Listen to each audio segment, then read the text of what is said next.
Welcome to the Genius Factory. Enjoy the video. You start by preparing the phone and installing the iPhone-style Control Center app. You must back up critical data and sign into your accounts first. Once done, download a reputable Control Center app and open it.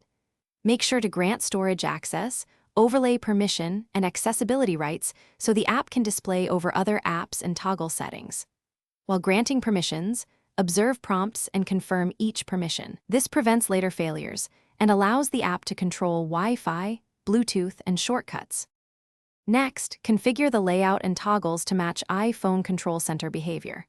Open the app settings and choose the iPhone-style template. This establishes the grid and gesture behavior.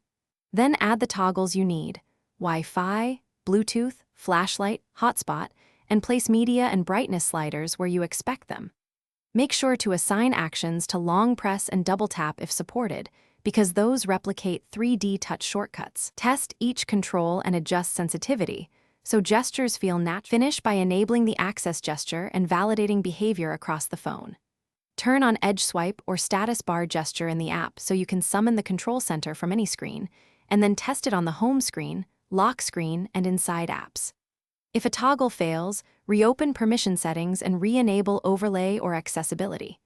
If problems persist, clear app cache, restart the phone, or reinstall the app. This single troubleshooting step resolves most unresponsive overlay or permission issues. Thanks for watching. If you found this helpful, don't forget to like and subscribe.